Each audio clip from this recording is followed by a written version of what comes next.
Hey YouTubers, I'd like to show you a whizzer that I put together back in '85.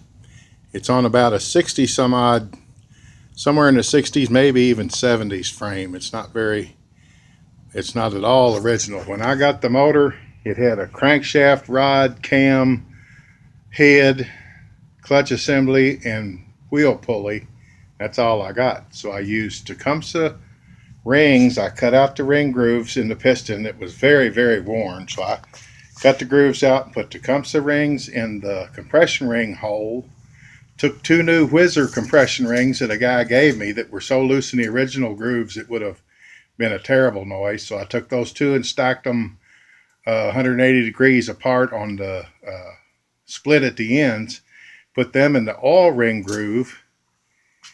Used a Volkswagen cam bearing for a rod bearing. They're the same ID and OD, or close enough, that if you cut off the excess and put the little punch dot to keep the bearing from spinning in the cap, you can use Volkswagen cam bearings in a pinch.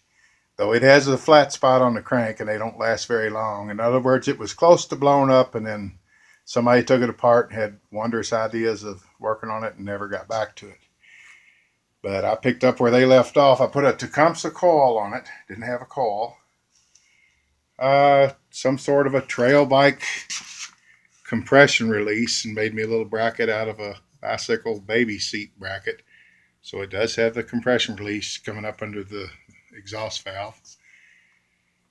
I had to use a 10-speed lever and open it way out for a clutch lever because that didn't come with it. But it does work. It does what it's got to do. It's sat down here and has molded. It was cleaned up when I put it away, but that's been about, last time I had it out was about 10 years ago. I had it at a show, or either a show or a swap meet. Where is my light at these days? Here we are. I can get the darn thing out. Well, so much for that. There we go. It's a Tillotson carburetor off an old Lawson lawnmower, a Goodall, and a return spring hooked to a piece of bicycle link where the air filter should have went. I had to make all my own mounts. I didn't get any of that with it either, including the angle iron piece with the elongated slot. I started off trying to really copy things well, and then I thought, no need in getting fanatical. It's never going to be real slick anyway, or original. So whatever I could come up with, that's what it got. You can look at the front mount, and if you're familiar with whizzers, you can tell I just made that out of whatever I could come up with at the time. There's my trail bike compression release and mini bike twist grip, Briggs & Stratton fuel filter, fully strictly stock original. That's about one of the few things that doesn't have any rigging at all, and it's pitted real bad, but I drowned it with black paint at the time. Used a fractional horsepower belt. It does have the cloth on the side, so it's the kind that's intended to slip, which is what you need on an application like this. You don't want an automotive one like this on it, though at the time that's all I had. I figured, well, this one will stay turning all the time when you clutch it, and this one will do the slipping because it's the one with the cloth sides, considered a fractional horsepower belt. I had to dogleg the frame up here, cut out the original fender bracket and sprawled it out with whatever. I don't have a clue now. It's a lot of years ago. But got enough room to clear the frame down here at the bottom. I mashed it a little to clear it, but it does miss it. Clutch linkage is also part of a bicycle baby seat. Did fine. You can see my bottom homemade mount with the sort of angled bolts. Bottom slide mount I made. Like I said, I started off going pretty slick on them, and then I either got lazy, ornery, or realized it wasn't going to ever be original, so why worry about the mounts when the whole rest of it was rigged.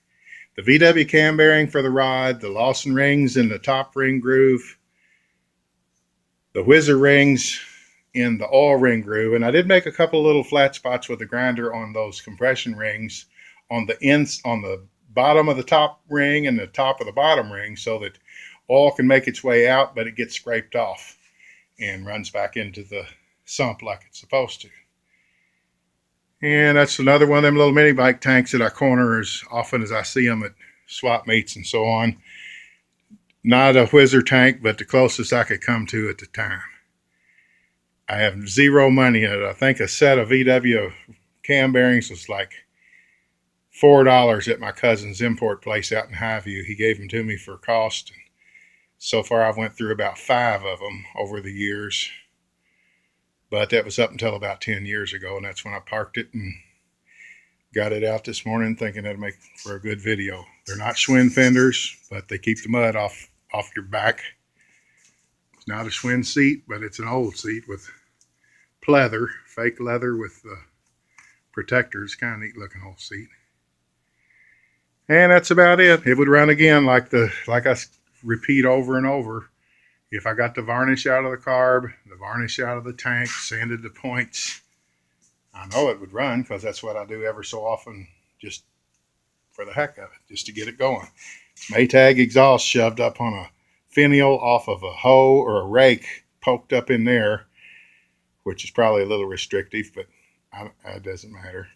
To me, I'm not going to. Anytime I did ride it, I rode it real easy and kept a strain on it because of that flat spot on the crank.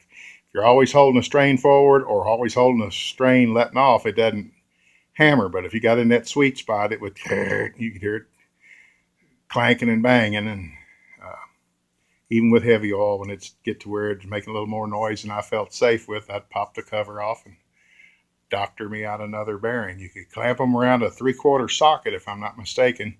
Take a hacksaw and cut the walls off of them. Take a real squared off screwdriver and put the locator dent in the bearing, re-drill the oil hole, and be back in business. That's about it. If I make any more videos, I'll post them.